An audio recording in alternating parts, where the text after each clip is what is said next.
তোর মতো চরিত্রহীন মেয়ের সাথে আমি সংসার করব না। না জানি এতদিন বাবার বাসি থেকে কী করে বেরিয়েছিস। তোর বংশের তো সমস্যা আছে, তুইও হয়তো তোর অন্যান্য বোনেদের মতো নষ্টামো করে বেরিয়েছিস। নিজের স্বামীর মুখে এমন ঘেন্না কথা শুনে হতভম্ব হয়ে গেল মেহরিন। নিজের কানকে বিশ্বাস করতে পারছে না সে। পাশেই তার 3 মাসের বাচ্চা মেয়ে ঘুমিয়ে আছে। ফোনে নিজের স্বামী তাহসিন কথা শুনে মেয়ের দিকে একবার তাকিয়ে ফোন হাতে নিয়ে বেলকনিতে চলে গেল। তুমি এসব কী বলছো তাহসিন? তোমার মাথা ঠিক আছে তো? কথাটা শান্ত গলায় বলল মেহরিন। তারপর কিছুটা শক্ত গলায় বলল, তুমি ভুলে যেও না কার সম্পর্কে কী বলছো তুমি। তাহসিন মেহরিনের শক্ত গলা শুনে কিছুটা দমে গেল। পাশেই তার মাও তারপর কি আর গার্লফ্রেন্ড তুলি বসে আছে। আমার ডিভোর্স চাই মেহরিন, তোমার মতো মেয়ের সাথে আমি সংসার করতে চাই না। আর আমার মেয়েকে আমার কাছে দিয়ে যাও। মেহরিন নিজের চোখটা বুজে নিল। সে জানতো তাহসিন এই কথা বলতেই তার চরিত্রে আঙুল তুলেছে। সে তো আগে থেকেই অবগত তার স্বামী তারই অফিসের কর্মচারীর সাথে পরকীয়ার লিপ্ত। বিষয়টা সে তার ননদ ও শ্বশুরের থেকে জানতে পেরেছে তার মেয়ের জন্মের পর। বিষয়টা না হয় আমরা কোর্ট বুঝে নেব তাহসিন আহমেদ। কথাটা আপনার মা আর আপনার গার্লফ্রেন্ড ও আপনার বিছানার সঙ্গীকে ভালোভাবে বুঝিয়ে দিবেন। কথাটা শুনেই তাহসিনের গলা শুকিয়ে আসলো। তার যে তুলির সাথে সম্পর্ক আছে এটা মেহরিন কিভাবে জানলো সে ভেবে পাচ্ছে না। তার এখন ভয় হচ্ছে মেহরিন এর বাবা ভাই অনেক পাওয়ারফুল। তাদের 1 সেকেন্ড লাগবে না তাহসিনকে গুলিয়ে দিতে। তাহসিন ভীতু গলায় বলল, তুমি এসব কি বলছো মেহরিন? আমার তুলির সাথে কোনো সম্পর্ক নেই। মেহরিন একটু হাসলো। সেটা না হয় আমরা কোর্টে বুঝে নেব। আপাতত রাখছি তাহসিন আহমেদ। তাহসিনকে আর কিছু বলতে না দিয়ে ফোনটা রেখে দিল মেহরিন। একটা দীর্ঘশ্বাস ফেলে পিছনে ঘুরতে দেখতে পেল ভাবির ছলছল করে তাকিয়ে থাকা মুখটা। তা দেখে মলিন হাসল মেহরিন। তাহসিন ফোন নামাতেই একটা ডোক গিলে মায়ের দিকে তাকালো। এবার কি হবে মা? মেহরিন যদি লিগ্যাল অ্যাকশন নেয় বা তার বাবার পাওয়ার ইউজ করে তাহলে আমরা শেষ হয়ে যাব। কিন্তু এইসব জানলো কিভাবে? মেহরিন বলল, তুলি। হঠাৎ আধবয়সী এক পুরুষের হাসির শব্দে 3 জন ঘুরে তাকালো। দেখল তাহসিনের বাবা আর বোন দাঁড়িয়ে আছে। তাহসিনের মা চোখ বড় বড় করে বলল, তার মানে তুমি সবটা জানিয়েছো? তুমি কিভাবে পারলে এমনটা করতে? তুলি বলে উঠল, আঙ্কেল আপনি নিজের ছেলের এত বড় ক্ষতি কিভাবে করতে পারলেন? এই মেয়ে একদম চুপ, তোমার মতো নষ্ট মেয়ে যে অন্যের সংসার নষ্ট করে তাদের সাথে কথা বলতে রুচিতে বাঁধেন আমার। তাই আমার সাথে কোনো কথা বলবে না তুমি। তুলি মাথাটা নিচু করে নিল। তাহসিনও বাবার মুখের ওপর কোনো কথা বলে না। তবে তার মা ফুঁসে উঠে বলল, তাহসিনের বাবা আপনি এসব কি বলছেন? কিছুদিন পর মেয়েটা এই বাড়ির বউ হবে। তুমি চুপ করো। ইচ্ছে তো করছে আমি তোমাকে তালাক দেই, তবে আমি তা করব না, কারণ আমার মেয়ে। তবে তোমাদের মতো নিচু মানসিকতার মানুষের সাথে এক বাসায় আমি থাকবো না। আমি চললাম আমার মেয়ের সাথে। বাবা এসব কি বলছো তুমি? চুপ করো বিয়াদব চরিত্রহীন ছেলে, যার কিনা বউ বাচ্চায় অন্তঃসত্ত্বা, অথচ অন্য নারীর সাথে নষ্টামো করতে ভুলে না। তাহসিন সাথে সাথে মাথা নিচু করে নিল। তাহসিনের বাবা আর বোন বাসা থেকে বেরিয়ে গেল। মা বাবাকে আটকাও, চুপ কর তো। এটা ভাব যে মেহরিনকে কিভাবে আটকাবি। আর তোর বাবা 2 দিন পর ঠিকই চলে আসবে। তাহসিন আর কিছু না বলে নিজের রুমে চলে গেল। তুলিও বেরিয়ে গেল নিজের অ্যাপার্টমেন্টে।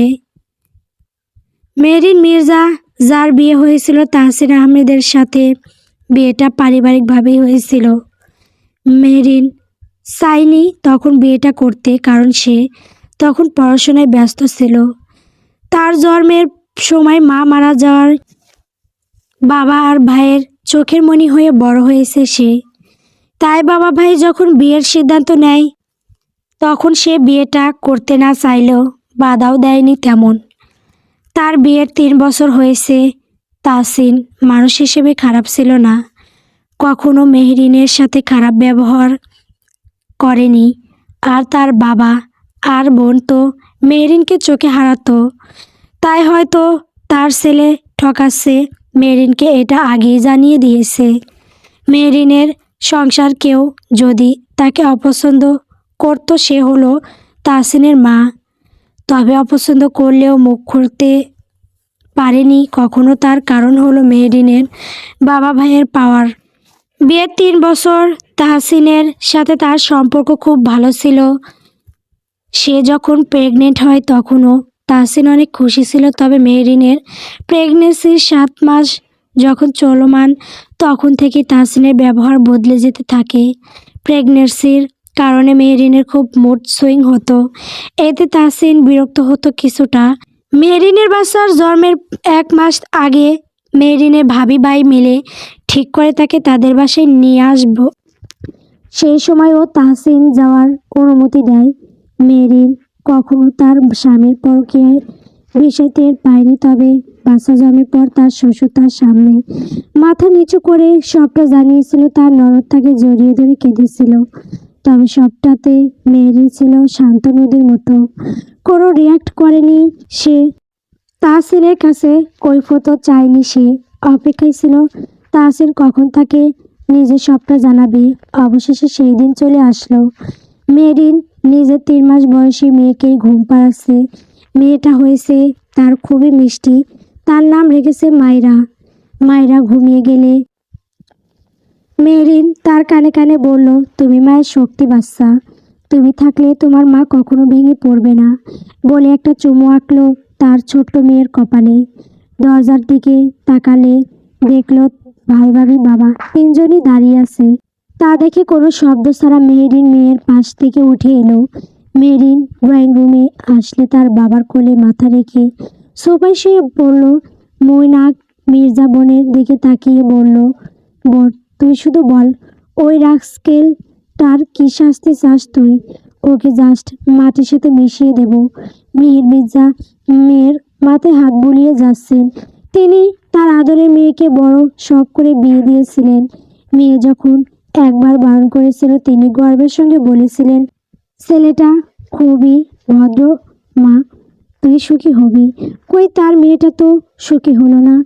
বাবা ভাই আর শুধু চাই আমার মেয়ের বৌমার সাথে থাকুক, তাকে নিয়েই আমার বিবশ হৃদয়টা কাটিয়ে দেবে একটা পুরো জীবন। ওর কোম্পানি কথাটা সম্পূর্ণ না করতে দিয়েই মেহরিন বলল, না ভাইয়া, ওই কোম্পানি আমার শ্বশুর মানে তাহসিনের তিলে তিলে ঘিরে তোলা সম্পদ।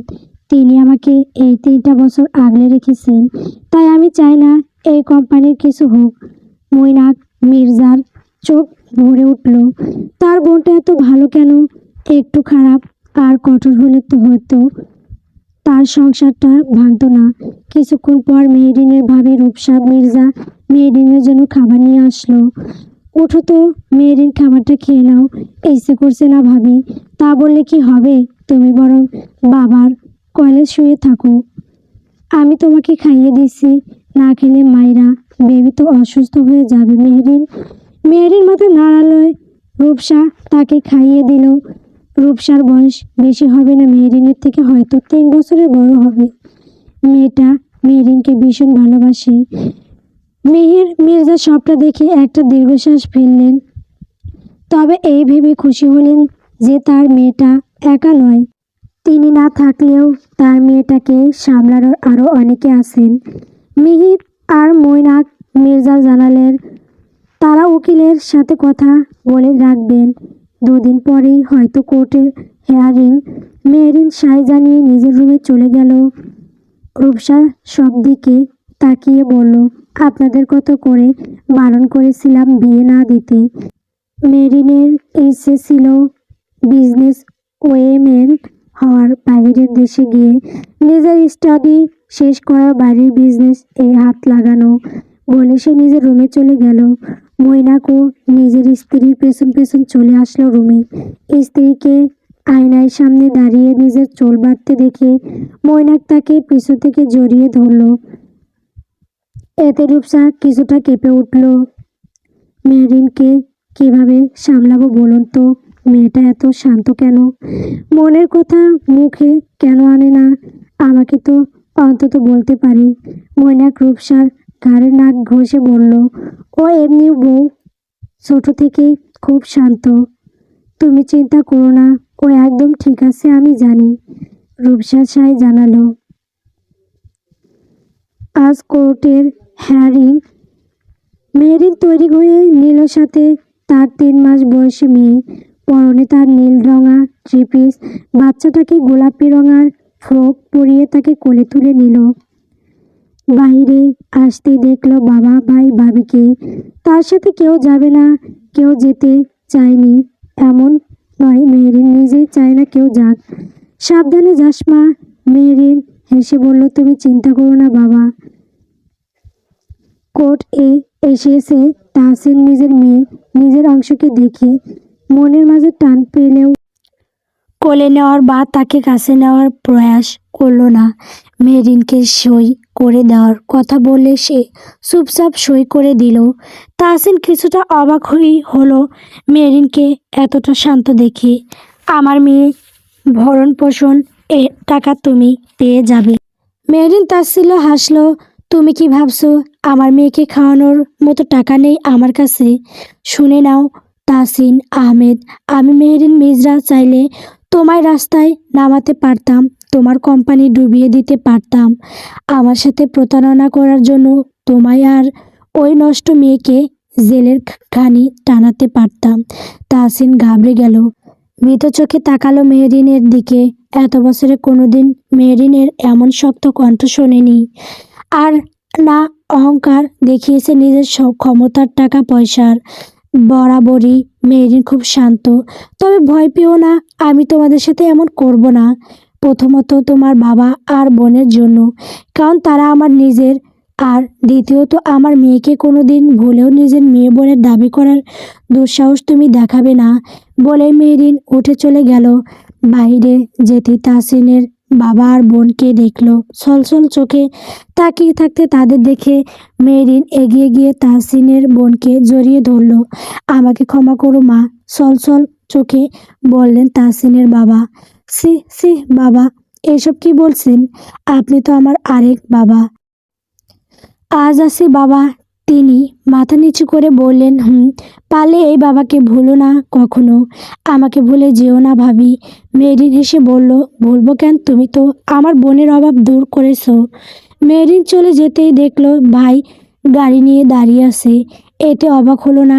তার ভাই যে তাকে একা ছাড়বে না এটা সে জানে। গাড়ির কাছে যেতেই ভাই দরজা খুলে দিল। মায়েরা ঘুমিয়ে আছে। তুই ঠিক আছিস তো বোন? মেহরিন মিষ্টি হাসি দিয়ে বলল, তোমাদের মনে হচ্ছে আমি ভেঙে পড়েছি, কিন্তু সত্যিটা তো এটাই যে আমি খুব খুশি। মৈনাক কপাল কুঁচকে নিল। মেহরিন ভাইয়ের কপাল কুঁচকানো দেখে বলল, ভাবো তো, যে লোকটা কোনোদিন আমার সাথে বাজে ব্যবহার করেনি, যার মধ্যে কখনো কোনো খারাপ দেখতে পাইনি, সেই লোকটা কিভাবে আমাকে ঠকিয়ে যাচ্ছিল। আমি কখনো বুঝতে পারতাম না, আর সে অনবরত আমাকে ঠকিয়েই যেত। তার থেকে তো এটাই ভালো যে আলাদা হয়ে গেলাম। আমার মেয়েটাও এমন পরিবেশ বড় হলো না। মৈনাক ভেতরে ভেতরে খুশি হলো। যাক, তার বোনটা দুর্বল নয়। বাসায় এসে মেয়েকে শুইয়ে দিল মেহরিন। রূপসা এসে জানালো তার বাবা তাকে ডাকছে। মেহরিন নিচে যেতেই মিহির মির্জা মেয়ের মাথায় হাত বুলিয়ে তাকে একটা ফাইল ধরিয়ে দিল। মেহরিন জিজ্ঞাসু দৃষ্টিতে তাকালে তিনি মেহরিনকে ফাইলটা খুলতে বললেন। মেহরিন ফাইল খুলে অবাক হয়ে তাকিয়ে বলল, বাবা এসব কি? কেন কেন তোর তো ইচ্ছে ছিল তুই বিজনেস ওএমএম হবি, তাই আইন অনুযায়ী আমার কোম্পানির 50% শেয়ার তোর, বাকিটা তোর ভাইয়ের। তুই দেশের বাহিরের কোম্পানিটা দেখবি, আর মৈনাক বাংলাদেশ আর বাকি যা আছে দেখবি, আর নিজের পিএইচডি কমপ্লিট করবি ওখানেই। আর এমনি তো তোর করাই আছে। মেরিন কিছু না বলে নিজের রুমে চলে গেল। তার বাড়ির কাজের লোক রহিমা সব কিছু গুছিয়ে রাখছে। তুমি একটু মাইরার কাছে থাকো রহিমা, আমি আসছি। জি আপা। মেহরিন চলে গেলে রহিমা মনে মনে বলল, আমার আপাটা কত সুন্দর দেখতে, আবার বাচ্চাটাও পরীর মতো। ছেলে মাইন্সের যে কী সমস্যা, নতুন নতুন মেয়ে মানুষ দেখলে মাথা ঠিক থাকে না। মেরিন বসে আছে প্লেনের সিটে, নিজের 3 মাসের বাচ্চাকে বুকে জড়িয়ে। এই কদিনে সে কাঁদেনি, কিন্তু আজ তার বুকটা ফেটে যাচ্ছে। তাহসিন আর তার মাঝে ভালোবাসার কমতি ছিল না। বাচ্চা হবে শুনেও তাহসিনের খুশি ধরেনি, কিন্তু হঠাৎ করে সব শেষ হয়ে গেল। তার সংসার শেষ হয়ে গেল। তার ইচ্ছে ছিল বাইরের দেশে গিয়ে পড়াশোনা করবে, কিন্তু এভাবে না। 5 বছর পর ডক্টর অ্যারন রুদ্র চৌধুরী, আপনাকে জরুরি অপারেশন বোর্ডে ডাকা হচ্ছে। সুতাম দেহে ডক্টরটি ঘুরে দাঁড়ালো। আপনি যান, আমি আসছি। নার্সি তার পা চালালো দ্রুত। ছেলেটি দ্রুত অ্যাপ্রন পড়তে পড়তে যেতে লাগলো। 6 ফুট সুতাম ফর্সা দেহের ছেলেটির মাথায় হালকা কোঁকড়ানো চুল, মুখে হালকা চাপদাড়ি। আমেরিকার বেস্ট সার্জেনের মধ্যে একজন সে। প্রায় 2 ঘন্টার অপারেশন শেষ করে বেরিয়ে আসলো সে। ক্লান্ত মাথার সিট এলিয়ে দিতে কল আসলো তার পিটারের। স্যার, ম্যাম আপনাকে কল করেছে। স্যার, আপনি অফিসে আসবেন কখন? তাহলে আমি গাড়ি নিয়ে আসবো। আসো তুমি। রুদ্র নিজের মাকে কল করলো। হেই কিউটি মম, কি অবস্থা তোমার? এই বিয়াদব ছেড়ে, তোকে কতবার কল করছি, তুলছিস না কেন? ও কিউটি, অপারেশনে বিজি ছিলাম। রুদ্র এর মা আফিয়া দমে যাওয়ার গলায় বললেন, একবার অফিস একবার ডাক্তারি কিভাবে সামলাস? বাবা, যে কোনো একটা কর। আর বয়স তো কম হলো না, বিয়ে করবি না? বাবার সাথেও এত বছর হলো কথা বলিস না কেন বলতো? বিয়ে তো করতে চেয়েছিলাম মম, কিন্তু তোমার স্বামী তাকে এনে দেয়নি। আফিয়া আবার বলল, বাবা, তার তো বিয়ে হয়ে গেছে, তাকে আর কিভাবে এনে দেব বলো? অ্যারন শক্ত গলায় বলল, কিন্তু সেদিন তোমার স্বামী পারত তাকে আমার করে দিতে, কিন্তু দেয়নি। বলেই খট করে কলটা কেটে দিল। সামনে থাকা পানির বোতল থেকে পানি পান করে বাইরে আসলো, দেখলো পিটার গাড়ি নিয়ে দাঁড়িয়ে আছে। সে উঠে পড়ল। ম্যাম, মাইরাকে খুঁজে পাওয়া যাচ্ছে না। হোয়াট? তুমি এসব কি বলছো? অ্যানি এত কিন্ডার গার্ডেনে ছিল। হ্যাঁ ম্যাম, ওখানকার কোনো বাচ্চা নাকি বলছে মায়ের বাবা নেই, আর মায়ের মা খারাপ, আর এইসব শুনেই ও বাবা খুঁজতে গেছে। মেরিন ফোঁস করে শ্বাস ফেলল। এইসব নতুন কিছু না, প্রায় দিনই এমন হয়। মেরিন বুঝতে পারে না এত ছোট ছোট বাচ্চাদের মাঝে এমন কুৎসিত চিন্তাভাবনা আসে কোথা থেকে। তুমি আশেপাশে খুঁজে দেখো, আমি আসছি। মায়েরা গুনগুন করে কাঁদছে আর তার পাপাকে খুঁজছে। পাপা, পাপা, কোথায় তুমি? পাপা পরনে তার কালো বারবি ফিগ, পায়ে কালো সুজ, কান্নার ফলে চোখ মুখ লাল হয়ে আছে। কাঁধ সমান চুলগুলো সুন্দর করে ক্লিপ দিয়ে আটকানো। আচমকা তার সামনে একটা সুন্দর সুদর্শন মুখ ভেসে উঠল। মায়েরার মুখ থেকে অস্ফুট স্বরে বেরিয়ে আসলো, পাপা। লোকটি তার সামনে হাঁটু গেড়ে বসলো। বাচ্চাটাকে দেখে তার চোখের সামনে একজনের মুখ ভেসে উঠল। মায়েরা রুদ্র জড়িয়ে ধরলো আচমকা। তুমি আমার পাপা হবে? অ্যারন ব্যাবাসেকা খেয়ে গেল। পিটার রুদ্রর সাথেই আসছিল। রুদ্র এসেছে জগিং এ। তার বিয়ে হওয়ার দরুন পিটার সব সময় তার সাথেই থাকে। হেঁটে আস্তে আস্তে আচমকা কারো ধাক্কা পেল। দেখে চলতে পারেন না? সমস্যা কোথায়? উফ, কত ব্যথা পেলাম। এই যে মিস, আপনি দেখে চলতে পারেন না নাকি? চশমাও তো পরেছেন দেখি। বুঝেছি আপনি কানা। এতেই যেন তেলে বেগুনে জ্বলে উঠল অ্যানি। এই কি বললেন আপনি? আমি কানা? হ্যাঁ, অবশ্যই আপনি কানা। রুদ্র ভাবলো বাচ্চাটা হয়তো ভয় পাচ্ছে। তুমি কার সাথে এসেছো কিউটি প্যান? একাই? কি একা কেন এসেছো? তুমি যদি হারিয়ে যাও? হারাবো না তো। এনি আন্টি আমায় ঠিক খুঁজে নেবে। আচ্ছা আঙ্কেল, তুমি কি এখানে রোজ আসো? হ্যাঁ আসি তো কিউটি পাই। আচ্ছা চলো তোমার এনি আন্টিকে খুঁজি। বলে রুদ্র মায়রাকে কোলে তুলে নিল। কিছু দূর হাঁটতেই মায়রা হাত দিয়ে দেখিয়ে দিয়ে বলল, ওই তো আন্টি। কিন্তু আন্টি ঝগড়া করছে কেন? রুদ্র তাকিয়ে দেখলো পিটারের সাথে একটা মেয়ে ঝগড়া করছে। সে এগিয়ে যেতেই এনির চোখে পড়ল মায়রাকে। ঝগড়া থামিয়ে দিয়ে বলল, এ কি বেবি, তুমি কোথায় চলে গেছিলে বলো তো? আমি তোমাকে খুঁজে শেষ হয়ে যাচ্ছি। কিন্তু আমি তো দেখলাম তুমি ঝগড়া করছিলে ওই আঙ্কেলটার সাথে। এনি ভ্যাবাসিকা খেয়ে গেল। কি বিশ্রু মেয়ে ভাবা যায়। তাড়াতাড়ি রৌদ্র কোল থেকে নিয়ে বলল, আপনাকে ধন্যবাদ। নেক্সট টাইম খেয়াল রাখবেন। জি আসি। দাঁড়াও মায়েরার কথাই অ্যানি থেমে গেল। কি হয়েছে বেবি? সে ঝটপট কোল থেকে নেমে রৌদ্রর সামনে গিয়ে বলল, তোমাকে তো বাড়ি দেওয়া হয়নি। রৌদ্র বুক কুঁচকালো। বাই আবার আলাদাভাবে দেয় নাকি? অ্যানি অবাক হলো না। সে বুঝলো মামার মতো এনাকেও বাই দিবে। কিন্তু অবাক করার বিষয় হলো মায়েরা তেমন কারোর সাথে মেশে না, কিন্তু এনাকে সরাসরি বাইকে নিচে হও। রৌদ্র নিজের হতেই মায়েরা তাকে জড়িয়ে ধরলো, তারপর গালে একটা কিস করলো। রৌদ্র অবাক হলো বেশ। বাই। রুদ্র তখনও তাকিয়ে আছে মায়রার যাওয়ার দিকে। বাচ্চাটা কত কিউট, তাই না স্যার? খুব। স্যার চলুন, অফিসে যেতে হবে। চলো। মেহরিন বাসায় আসতে মেয়েকে আগলে নিল, জড়িয়ে ধরে চুমু খেলো। তুমি কোথায় গিয়েছিলে মাম্মা? এমন করে কেউ না বলে চলে যায় মাম্মা। ভয় পেয়ে গেছি তো। মায়ের ভালোবাসা পেয়ে মায়েরা ফুপিয়ে উঠল। কান্নামাখা গলায় বলল, রাশি বলল তুমি নাকি পচা, তাই তোমার সাথে পাপা থাকে না।